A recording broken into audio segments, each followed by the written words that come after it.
Uh, I've been getting a lot of questions about this condition called adenomyosis. I know I've talked a lot about endometriosis, but what about adenomyosis, which is probably equally as prevalent and equally as important? The thing about adenomyosis is that while we know it exists, we don't know very much about it. Adenomyosis, literally coming from the Greek, glands in the muscle, talks about where the glands or the cells that line the inside of the uterus move to the muscle of the uterus. Now, if that sounds familiar with endometriosis, well, it's because it is. People who have endometriosis often have adenomyosis and vice versa. Certainly, when we find that somebody has adenomyosis, we as clinicians have a high degree of suspicion that they also have endometriosis. Similar to endometriosis, adenomyosis causes pain, and they also cause fertility issues.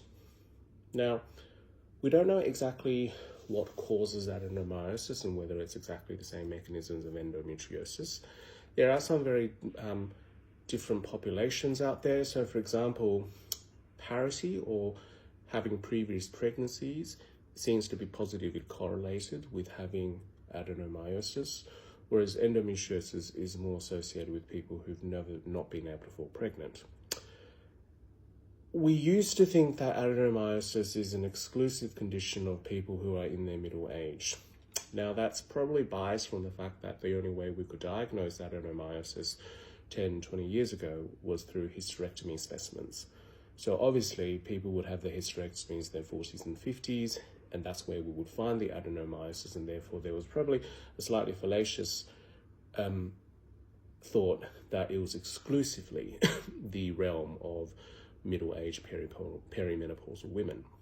Now, with more new diagnostic techniques, we do know that adenomyosis certainly appears in young women of reproductive age.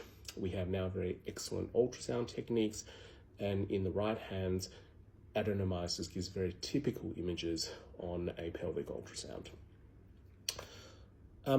There are some theories as to why adenomyosis happens. We think generally that it relates to some sort of trauma that happens to the interface between the lining of the uterus and the muscle of the uterus, whether that is hypercontractility, and some people just will contract their uterus a lot more than others, or physical trauma like childbirth, or even things like hysterotomy, so surgery to the uterus itself, or cesarean sections.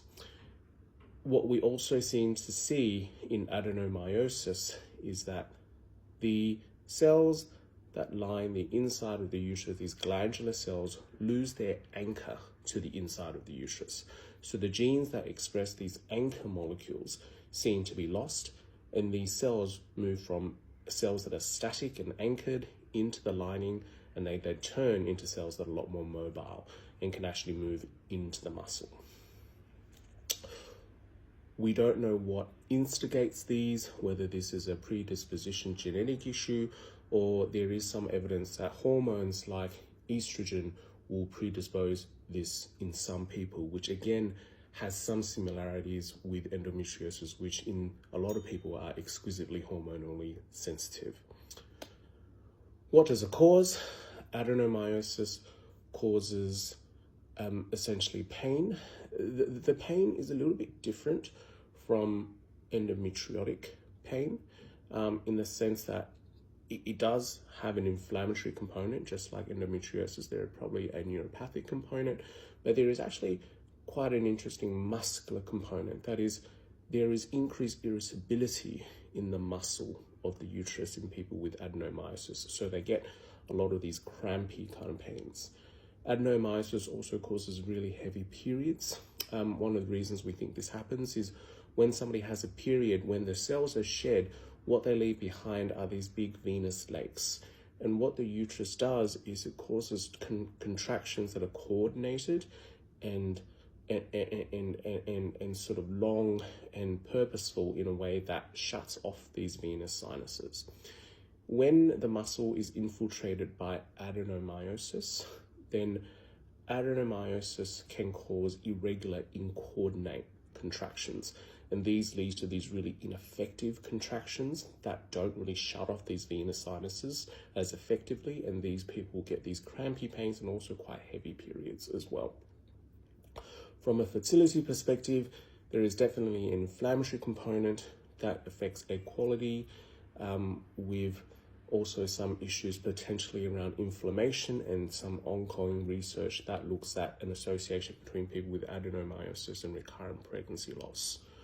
What we also know is that because the contractions change in the uterus due to the presence of adenomyosis, that can hinder sperm movement up into the uterus as well, and therefore be another factor for impacting infertility. In the next video, we'll talk a little bit about how we deal with adenomyosis and whether, and the way we deal with this is different if it's diffuse adenomyosis, which is sort of adenomyosis scattered everywhere inside the muscle of the uterus, versus adenomyosis that is formed in a clump, like a fibroid, called an adenomyoma.